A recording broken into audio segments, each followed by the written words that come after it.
अस्सलाम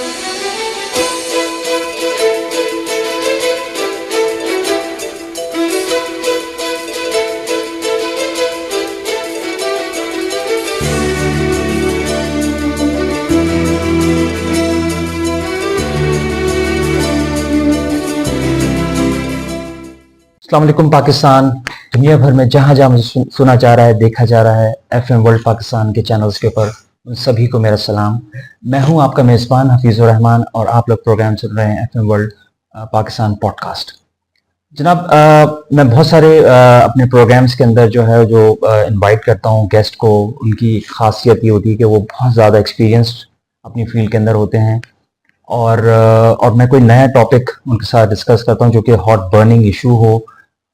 तो आज का जो मेरा प्रोग्राम है, आज का जो मेरा पॉडकास्ट है, उसके अंदर मैंने हॉस्पिटल एडमिनिस्ट्रेशन के हवाले से ज़रा मैं चाह रहा था कि उसकी बहुत ही अहम मौजू है, तो इस पे किसी मैं अपने सीनियर दोस्त को मैं यहाँ पे बुलाऊं ताकि हम उनसे कुछ चीज़ सीख सकें, उनका एक्सपीरियंस सीख सकें। तो लकीली हमारे पास एक बहुत अच्छे दोस्त मौजूद हैं, लेकिन अभी मैं उनका तारुफ नहीं कराऊंगा। पहले मैं आपको थोड़ा सा मैं चाहूँगा कि थोड़ा सा मैं आपको कुछ स्टेटिस्टिक्स बता दें, क्योंकि ये मौजू कितना अहम है, ताकि फिर हम जो है हम अपने आपको अपने मेहमान की तरफ लेके जाएंगे, फिर हम उनका प्रॉपर तारुफ भी करवाएंगे और उनसे फिर गपशप लगा के कुछ चीज़ें भी हम सीखेंगे, मालूमात हासिल करेंगे उनसे।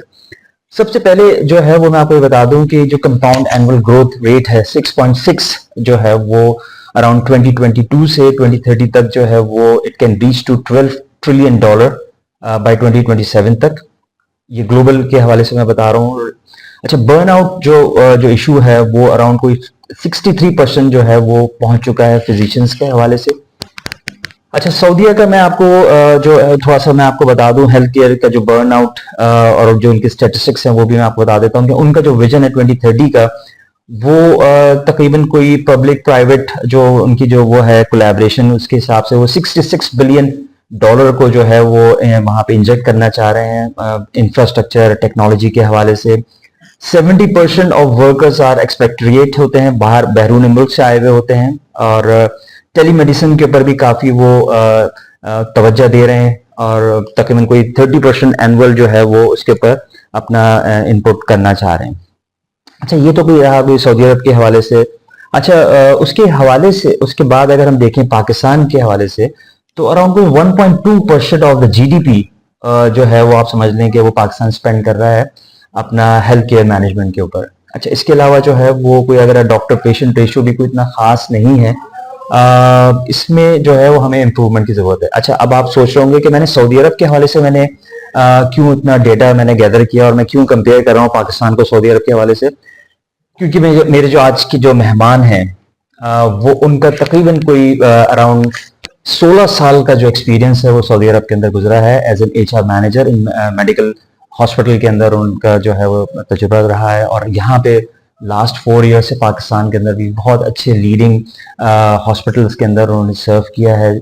चिन्योट मेमन हॉस्पिटल आपने सुना होगा नाम, इसके अलावा आपने कुतियाना मेमन हॉस्पिटल आपने नाम सुना होगा, उसके ये मैनेजर एचआर रह चुके हैं।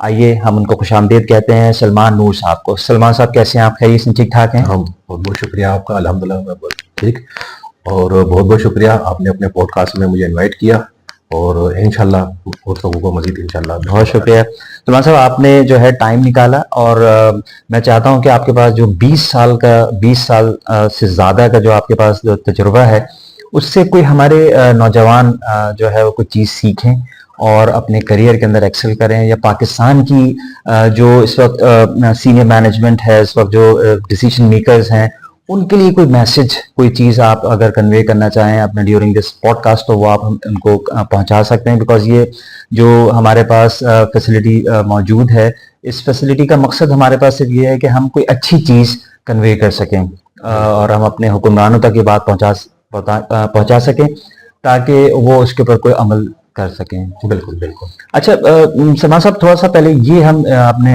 प्रोग्राम का आगाज से करते हैं। पहले थोड़ा सा बताइए कि ये 20 साल का जो आपका जो जर्नी है, करियर का जो सफर है आपका, ये इसके अंदर क्या, थोड़ा सा जरा वो हमें जरा शेयर करें, और क्या इंस्पिरेशन क्या थी आपकी इस फील्ड के अंदर आने की? क्या कोई हादसाती तौर पर तो नहीं आ गए थे आप? नहीं नहीं, असल में मैं आपको बताता हूँ, ये हफीज भाई के किसी भी फील्ड में बंदा या तो बाय चांस आता है या बाय चॉइस आता है। ओके। मेरा ह्यूमन रिसोर्स में और हेल्थ केयर इंडस्ट्री में जो चांस बना वो बाय चांस बना, वो बाय चॉइस नहीं था। अच्छा। By chance. बाय। असल में मेरे वालिद साहब सऊदी अरेबिया में होते हैं। ओके। सिंस 1982 वहाँ पर है मिनिस्ट्री ऑफ हेल्थ में। ओके। अभी भी वहीं पर है, पूरी फैमिली वहाँ पर है, सारे बहन भाई वहाँ पर है, प्लस मैं भी वहीं था। तो अब्बू जो हमारी एजुकेशन यहाँ कंप्लीट हुई तो उसके बाद अब्बू ने हमें वहाँ बुलाया आज़ाद वीज़े पे। फिर वहाँ मेरी जो पहली जॉब लगी सऊदी जर्मन हॉस्पिटल में ही लगी। ओके। हाँ, तो वहाँ एज HR जर्नलिस्ट मैंने जितनी जूनियर पोजीशंस होती हैं, HR assistant, HR officer, HR executive, training and development, performance management, तो ये सारे फंक्शंस पे मैंने वहाँ 16 साल एज HR जर्नलिस्ट काम किया। ओके। तो इस तरीके से मेरे को वहाँ सऊदी जर्मन हॉस्पिटल जो सऊदी अरेबिया का सबसे बड़ा मल्टीनेशनल हॉस्पिटल है, जैसे कराची में आगा खान, इंडस, इस लेवल का, अच्छा, तो वहाँ जो है ठीक, इस तरह ही मौका मिला ये चीज। ओके। उसके बाद फिर वहाँ मेरी जॉब खत्म हो गई क्योंकि सऊदी गवर्नमेंट की तरफ से ऐलान हुआ कि HR डिपार्टमेंट में सऊदी होना चाहिए। तो इस वजह से फिर हमारे कॉन्ट्रैक्ट रिन्यू हुए। तो फिर 5 साल पहले मैं यहाँ पर आया। ओके। फिर उसके बाद चिनियोर जनरल हॉस्पिटल में मेरे को चांस मिला था असिस्टेंट मैनेजर HR। तो 2.5 साल मैंने वहाँ एज असिस्टेंट मैनेजर HR काम किया। फिर उसके बाद कुतियाना मेमन हॉस्पिटल जहाँ मैं इस वक्त मैनेजर HR काम कर रहा हूँ और पोस्ट ग्रेजुएट प्रोग्राम भी देख रहा हूँ, उसके अलावा एजुकेशन प्रोग्राम भी देख रहा हूँ, डिप्लोमा वगैरह। ओके। तो उसमें वहाँ 2 साल पहले इंटरव्यू हुए थे तो 15 लोगों में मेरी सिलेक्शन हुई। तो अभी पिछले 2 सालों से मैं वहाँ एज अ मैनेजर HR वहाँ अपनी सर्विसेज सरंजाम दे रहा हूँ। माशाल्लाह। अच्छा। अच्छा सलमान भाई, थोड़ा सा हमें ये भी बताइए कि कल्चरल डिफरेंसेस आपने क्या देखा in terms of corporate culture के हवाले से मैं बात कर रहा हूँ कि आपने 16 साल आपने वहाँ पे स्पेंड किया है सऊदी अरब के अंदर। क्या आपने मेजर बुनियादी कल्चरल डिफरेंस आप देख रहे हैं यहाँ पे, और कैसे आपने इस कल्चरल शॉक्स को आपने यहाँ पे कैसे एब्जॉर्ब कैसे किया, क्योंकि आपने 16 साल वहाँ पे स्पेंड किए हैं और अभी आप पिछले गुज़िश्ता आप समझ लें कि 5 साल से आप इस पाकिस्तान में हैं। तो कोई आपने, मैं तो समझता हूँ कि आपने मेरे ख्याल से शायद अपना करियर का आगाज ही वहीं से किया ऐसा है ही, आपने। बिल्कुल तो ऐसा ही। क्या आपने कैसे शॉक्स आपने यहाँ पे कल्चरल शॉक्स स्पेशली उसको कैसे मैनेज किया आपने? सही। असल में बाहर का ह्यूमन रिसोर्स मैनेजमेंट और वहाँ का हेल्थ केयर सेक्टर और पाकिस्तान का ह्यूमन रिसोर्स मैनेजमेंट और यहाँ का हेल्थ केयर सेक्टर, यहाँ जो मुझे डिफरेंस नजर आया वो ये नजर आया कि बाहर जो होता है वो प्रॉपर कॉर्पोरेट कल्चर होता है। ओके। एक तो ये चीज, और पाकिस्तान में ज्यादातर फैमिली बिजनेसेस हैं। तो फैमिली बिजनेसेस की वजह से यहाँ पर ज्यादातर जो है वो सेठिया कल्चर होता है। ओके। ये एक डिफरेंस जो मुझे नजर आया। ठीक। दूसरा, बाहर जो मैनेजमेंट होती है वो HR के बनाए हुए उसूलों के मुताबिक वो पाबंद होती है कि वो अमल करें। HR के बनाए हुए कवानीन के मुताबिक, लॉ के मुताबिक, हर चीज के मुताबिक वहाँ मैनेजमेंट पाबंद होती है कि HR के बनाए हुए रूल्स के मुताबिक वो कंपनी के हॉस्पिटल के निज़ाम को फॉलो करें। ठीक है। ये तो ये चीज। लेकिन पाकिस्तान में इसके बरक्स है। पाकिस्तान में होंगी बहुत सी ऑर्गेनाइजेशन, बहुत से हॉस्पिटल चाइना से होंगे, लेकिन ज्यादातर ऐसा नहीं है। यहाँ पर ज्यादातर ऐसा है कि HR जो है वो मैनेजमेंट के बताए हुए चीजों पर जो है अमल कर रहा होता है। HR की पॉलिसीज भी लेके चल रहा होता है साथ साथ, लेकिन मेजर जो काम HR यहाँ कर रहा होता है वो यही है कि वो मैनेजमेंट की इंस्ट्रक्शन को ज्यादा फॉलो कर रहा होता है। और तो ये एक डिफरेंस जो मेरे को ऑब्जर्व हुआ यहाँ आके। ये चीज तो अच्छा, मुझे थोड़ा सा आप बताइए कि HR के अंदर जो है वो क्या आप अभी इस वक्त क्या चैलेंजेस फेस कर रहे हैं, थोड़ा सा उनके हवाले से बताएं, और उनको कैसे कोप अप कैसे कर रहे हैं आप? सही। असल में पाकिस्तान के अंदर जब मैं आया तो पाकिस्तान में मुझे जो चैलेंजेस का सामना हुआ उसमें ये था कि मैं एक प्रॉपर कॉर्पोरेट कल्चर से आया। और जैसा कि मैंने पहले बताया कि मैं यहाँ पर जो है फैमिली बिजनेसेस सेठिया कल्चर इसमें आया। तो इसमें यहाँ पर मुझे चैलेंजेस ये फेस हुए कि यहाँ पर जिन हॉस्पिटल्स में मैं काम कर रहा हूँ यहाँ ट्रेनिंग एंड डेवलपमेंट का इतना कोई ज्यादा निजाम नहीं था। तो मैंने आते ही जो ये चीजों को इनिशिएट लिया, एम्प्लॉय ट्रेनिंग एंड डेवलपमेंट पे मैंने यहाँ चीजें इंट्रोड्यूस करवाई। तो उस पर अल्हम्दुलिल्लाह मैं काफी सक्सेस हुआ। उस पर हमारे डॉक्टर्स की ट्रेनिंग, नर्सिंग की training, administrative training, support service training, ये सारी ट्रेनिंग्स मैंने इंट्रोड्यूस करवाई। मैं हर महीने जितने हमारे क्वालिटी डिपार्टमेंट के हेड्स हैं, फायर एंड सेफ्टी के हेड्स हैं, उन सब की ट्रेनिंग्स मैंने अरेंज करवाई, जिससे पॉजिटिव इम्पैक्ट ये आया कि एम्प्लॉय परफॉर्मेंस बेहतर से बेहतर होने लगी इदारे की। और एक एम्प्लॉय के अंदर एतमाद पैदा हुआ, क्योंकि तरबियत एक ऐसी चीज है जिससे आप इंसान के अंदर तब्दीली पैदा कर सकते हैं, और प्लस मोटिवेशन का भी एक होता है सिलसिला। दूसरे चैलेंज ये था कि यहाँ पर जो मेरे को एक चीज कमी महसूस हुई वो ये थी, एम्प्लॉय रिक्रिएशन एक्टिविटीज। जिसमें आपके employee employee of the month आ जाता है, या आपने किसी एम्प्लॉय को अगर अप्रिशिएट करना है, या एम्प्लॉय ऑफ द ईयर आ जाता है, या आपके नेशनल डे सेलिब्रेशन या डे आउट प्रोग्राम, जिससे एम्प्लॉय को एंटरटेन मिले, जहां एम्प्लॉय ऑर्गेनाइजेशन में अपने आप को वैल्यू फील करे कि एक अच्छा कल्चर है इस ऑर्गेनाइजेशन के अंदर। तो कोशिश मैंने ये की है कि जो कल्चर बाहर था वही कल्चर जो है यहाँ की ऑर्गेनाइजेशन में उनको डेवलप करने की कोशिश करें, ताकि एक पॉजिटिविटी जो है एनवायरनमेंट ऑर्गेनाइजेशन में क्रिएट हो। Right, very good. तो आपने यानी कि मैं यही सोच रहा हूँ कि आपने जब पाकिस्तान में, क्योंकि आपने कहा कि भाई सिटी का कल्चर है यहाँ पे, तो उनको आपने माशाल्लाह से कन्विंस करने में आप कामयाब हो गए कि भाई ये जो ट्रेनिंग होती है ये इन्वेस्टमेंट होती है, बिल्कुल बिल्कुल, ये ऐसा ही है। एक्सपेंस नहीं होती। तो बिल्कुल। माशाल्लाह से क्योंकि आपका तजुर्बा था तो शायद उन लोगों ने ये समझ लिया इस चीज को कि भाई हाँ ठीक है, जो अगला बोल रहा है उसके पीछे तकरीबन 16 साल का तजुर्बा है। बिल्कुल बिल्कुल, ऐसा ही है। तो ठीक है, राइट। अच्छा, अब मुझे थोड़ा सा जरा ये भी बताइए कि क्योंकि जब हम बात कर रहे होते हैं सऊदीया के हवाले से, अगर हम बात करें तो वहाँ पे तकरीबन कोई, हमने अभी डेटा मैं आपके साथ शेयर कर ही रहा था कि अराउंड कोई 70% जो लोग होते हैं वो तो बाहर के मुल्कों से आते हैं। बिल्कुल। तो उनको आपने डिफरेंट कल्चर के लोग होते हैं, डिफरेंट रिलीजन के लोग होते हैं, हिंदू सिख ये सब होते हैं। आपने बिल्कुल वहाँ पे सही। आपने मल्टी कल्चर के अंदर आपने रह के काम किया है। ऐसा ही है। तो उसके अंदर आपको टीम बिल्डिंग की आपने क्या स्ट्रेटजीज आपने अडॉप्ट करते थे? सही। और पाकिस्तान के अंदर क्योंकि ज्यादातर यहाँ पे सिर्फ मैं समझता हूँ कि कोई बहुत ही कम लिमिटेड जो है वो आपके पास अक़लियतों को आप हैंडल कर रहे होते हैं। बिल्कुल, पाकिस्तान में ज्यादातर मुसलमानों को पॉकेट दी जा रही होती है। बिल्कुल बिल्कुल। तो उसमें आपकी क्या स्ट्रेटजीज थी टीम बिल्डिंग के हवाले से या कोलैबोरेशन के अगर हवाले से आप बात करें, जैसे लोगों को एक इकट्ठा रखना है, अपनी टीम बना के रखनी है? बिल्कुल बिल्कुल। जी प्लीज बताएं। असल में एचआर का, जैसे मैंने आपसे पहले भी जिक्र किया, जो मेन रोल होता है वो ऑर्गेनाइजेशन के अंदर एक ऐसा कल्चर डेवलप करना कि जहां खाली एचआर का खाली ये काम नहीं है कि to arrange the right person for the right job, बल्कि जब एक बंदा ऑर्गेनाइजेशन में हायर हो जाता है तो फिर उसको पीपल को मैनेज भी करना होता है। ओके। तो इस सिलसिले में मेरी स्ट्रेटेजी ये रही है कि ओपन डिस्कशन का सिलसिला हमने जारी रखा, और कंप्लेंट बॉक्स हमने, जो कि हमारे ऑर्गेनाइजेशन में पहले नहीं होते थे, हमने वो रखे कि किसी भी एम्प्लॉय को कोई भी अगर कंप्लेंट है तो वो कंप्लेंट बॉक्स में अपना रिटर्न फॉर्म की सूरत में वहाँ जो है कंप्लेंट बॉक्स में डाल दें। फिर एवरी 2 डेज हम वो कंप्लेंट बॉक्स खोलते हैं, जिसमें एम्प्लॉय की अगर कोई ग्रीवेंस हो, कोई मसला हो, कोई परेशानी हो, तो हम उसमें ओपन डिस्कशन का मामला रखते हैं, बुलाते हैं, डिस्कशन करते हैं, पूछते हैं क्या मसला है, क्या प्रॉब्लम है। अगर 2 फरीकैन के दरमियान कोई मसला हो गया है तो उनको भी बुला के इंडिविजुअली हम बात करते हैं। और जो कि कम्युनिकेशन इज द की ऑफ सक्सेस। तो कम्युनिकेशन हमारे यहाँ बहुत कम होती है। एचआर में बहुत से लोग जो है एम्प्लॉय को, मैंने देखा है बहुत सी ऑर्गेनाइजेशन में सही तरह कम्युनिकेट नहीं कर पाते चीजों को।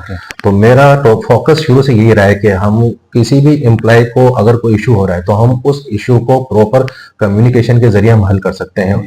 ओपन डिस्कशन का मामला हमने रखा, बुला के हमने 2 फरीकैन के दरमियान अगर कोई मसला हो गया तो हमने पहले बंदे से बात की कि भाई आपका क्या मसला हुआ है, उनकी बात सुनी, फिर दूसरे बंदे को बुलाया, उसकी बात सुनी। तो इस तरह हमारा हेल्थ केयर इंडस्ट्री के अंदर एक क्वालिटी डिपार्टमेंट होता है, मैनेजमेंट होती है, तो मैनेजमेंट को लूप में लेके, क्वालिटी को लूप में लेके, तो हम इस तरह 2 फरीकैन के दरमियान अगर कोई इशू हो जाता है तो उसको इंडिविजुअली भी सुन के रिजोल्व करते हैं और फिर मुश्तरका तौर पर भी बैठ के उनको रिजोल्व करते हैं, जिसमें हमारा जो है काउंसलिंग का सेशन होता है और प्रॉपर हम उनको काउंसिल भी करते हैं, ताकि वक्तन फवक्तन जो है, अगर अल्लाह ना करे कोई इनमें ये फीलिंग होती है कि यार हमारी कोई बात सुनी नहीं जा रही, तो एटलीस्ट कम्युनिकेशन के जरिए उनको हम ये रियलाइज करवाएं कि नहीं, यू आर वैल्यूड एम्प्लॉय, और अगर आपकी परेशानी हमारी परेशानी, और हम यहाँ बैठे हैं आपकी परेशानी को हल करने के लिए। तो communication is the key to success, और communication is very important. Very good, ठीक है। जो कि अब मैं समझता हूँ कि इस हमारे खासतौर पे कल्चर के अंदर आप जो है वो सुनना पसंद नहीं करते। ऐसा ही है, क्योंकि एक सक्सेसफुल इदारे के अंदर जरूरी है कि कोई आपके पास ऐसे कोई लीडर्स मौजूद हैं जो कि एक्टिव लिसनर हो, पेशेंस लिसनर हो, बिल्कुल बिल्कुल, और सुने आपकी बात। अगर वो हो रहा है तो इसका मतलब है कि वो कामयाबी की तरफ काम कर रहा है। ठीक है, बहुत खूबसूरत बात। बिल्कुल। अच्छा सलमान भाई, बड़ा अहम सवाल मैं आपसे करना चाह रहा हूँ, क्योंकि ये हमें पता ये चला है कि तकरीबन कोई बर्नआउट का भी बहुत सीरियस मैटर है। क्योंकि ये जो जॉब्स होती हैं, मैं देख रहा था कि कोई 24 घंटे 48 घंटे की जॉब्स होती हैं, दिन रात जाग रहा होता है। डॉक्टर भी, मेरे किसी दोस्त ने भी एक जो है वो तस्वीर भी शेयर कर दी थी कि भाई वो लोग जो है टेबल डॉक्टर्स जो हैं, पैरामेडिक स्टाफ चेयर्स पे सो रहे हैं, कहीं पे कुछ सो रहे हैं, कहीं बुरी हालत हुई है। तो ये बर्नआउट तो बहुत सीरियस मैटर है, तो उसको कैसे हैंडल कर रहे हैं आप अपने क्या ये चीज वाकई में बाहर के मुल्कों में भी था, आपने सऊदी अरब के अंदर भी आपने ये चीज देखी थी, और पाकिस्तान के अंदर इसका क्या सूरत हाल है? बिल्कुल। असल में हेल्थ केयर इंडस्ट्री के अंदर ये होता है कि हॉस्पिटल तो 24 आवर वर्किंग करते हैं। ओके। सही है। अब इसमें होता ये है कि डॉक्टर्स हो गए, नर्सिस हो गए, एलाइड हेल्थ कैटेगरी हो गई, तो इनकी डिफरेंट शिफ्ट होती है। ओके। सही है ना। तो इसमें इशू तो है, क्योंकि इसमें बहुत से डॉक्टर्स ऐसे होते हैं जो कि डिफरेंट शिफ्ट करना नहीं चाहते, वो अपनी प्रॉपर लाइफ को भी बैलेंस रखना चाहते हैं साथ साथ। नर्सिस भी होती हैं, उनकी भी डिमांड यही होती है कि अगर हमें कोई फिक्स ड्यूटी मिल जाए तो वो ज्यादा बेहतर है। तो और उसमें हमारे एलाइड हेल्थ कैटेगरी के जो डिपार्टमेंट होते हैं, जिसमें लेबोरेटरी हो गया, एक्सरे हो गया, फिजियोथेरापी हो गया, तो ये भी एलाइड हेल्थ कैटेगरी के डिपार्टमेंट ऐसे होते हैं कि जो कि 24 आवर सर्विसेज दे रहे होते हैं हेल्थ केयर इंडस्ट्री के अंदर। तो हमने इसमें कोशिश यही करी है कि हमारे मैनेजमेंट से बात करके, क्वालिटी डिपार्टमेंट से बात करके, हमने एचआर में ये स्ट्रेटेजी तैयार की है कि इस तरीके से हमने हमारा मंथली रोस्टर हम लोग इसको अपडेट करते हैं, मेंटेन करते हैं, ताकि हमारा रोस्टर भी मेंटेन हो और हमारे हॉस्पिटल का सिस्टम भी जो है वो डिस्टर्ब ना हो, और एम्प्लॉय की रिक्वायरमेंट के मुताबिक भी वो अपने टाइम मैनेजमेंट को आसानी से उसको मेंटेन कर सकें। बहुत खूबसूरत, बहुत खूबसूरत ये चीज। अच्छा, क्योंकि हम अपने प्रोग्राम के अख्ताम की तरफ चल रहे हैं, उससे पहले मैं ये चाहूँगा सलमान साहब आपसे कि आप थोड़ा सा जो है ना अपने हमारे नाजरीन को आपका क्या विजन क्या है हेल्थ केयर मैनेजमेंट के हवाले से? आपका कोई विजन है जो आप सोच रहे हैं कि इस तरह से मैं 2030 तक पाकिस्तान को हेल्थ केयर मैनेजमेंट के हवाले से मैं देखना चाहता हूँ, तो प्लीज़ आप हमारे ऑडियंस की तरफ अगर आप सही। प्रैक्टिस करना चाहें बताइए। असल में मेरा मिशन और विजन ये है, जो कि इंटरनेशनल में काम करके आया हूँ, तो वही एनवायरनमेंट और वही कल्चर और वही सिस्टम मैं पाकिस्तान में इंट्रोड्यूस करूँ। वहाँ इंटरनेशनल लेवल पे हम किस तरह हायरिंग करते थे, वहाँ ट्रेनिंग एंड डेवलपमेंट में हम कैसे काम करते थे, परफॉर्मेंस मैनेजमेंट में हम कैसे काम करते थे, टीम बिल्डिंग पे हम कैसे काम करते थे, उसके अलावा वहाँ हम पेरोल कैसे मैनेज करते थे, वहाँ अटेंडेंस में कैसे मैनेज करते थे। तो मेरी अपनी जाती कोशिश यही होती है कि अगर मैं किसी पाकिस्तान में अगर आया हूँ, और चिनोट हॉस्पिटल में भी अल्हम्दुलिल्लाह मैंने काफ़ी इनिशिएट लिए जो कि अल्हम्दुलिल्लाह काफ़ी सक्सेसफुल रहे, प्लस अभी कुतियाना मेमन हॉस्पिटल में भी मैंने काफ़ी इनिशिएट लिए जो कि काफ़ी सक्सेसफुल रहे अल्हम्दुलिल्लाह। तो एक ऑर्गेनाइजेशन में जो हायर किया जाता है एचआर हेड या एचआर मैनेजर, वो इसलिए हायर किया जाता है कि अगर उसने माजी में किसी अच्छी ऑर्गेनाइजेशन में तजर्बा किया है, तो उसकी तजर्बे की रोशनी में जो है, जो नई ऑर्गेनाइजेशन है वो फायदा उठा सके। तो मेरा टारगेट यही है कि मेरा ये जो बाहर का एक्सपीरियंस है उसको मैं यहाँ जो है यूटिलाइज करूँ और यहाँ उसको इम्प्लीमेंट करूँ, ताकि बाहर का एनवायरनमेंट, बाहर का कल्चर हम अपनी ऑर्गेनाइजेशन के अंदर उसको डेवलप कर सकें, और बाहर जैसा एनवायरनमेंट हम अपनी ऑर्गेनाइजेशन को और हमारे एम्प्लॉयज को फराहम कर सकें। माशाल्लाह। इस उम्मीद के साथ कि सलमान साहब अब अपने विजन को अचीव कर सकें और पाकिस्तान के अंदर हेल्थ केयर मैनेजमेंट के अंदर कोई आप बहुत बेहतर तब्दीली ला सकें, उसके साथ ही मैं अपने प्रोग्राम को यहाँ पे ख़त्म करता हूँ। मुझे इजाज़त दीजिए, अपने नए प्रोग्राम और नए गेस्ट के साथ इंशाल्लाह फिर हाज़िर होंगे, उस वक्त तक के लिए इजाज़त दीजिए। पाकिस्तान जिंदाबाद। जिंदाबाद। Thank you very much.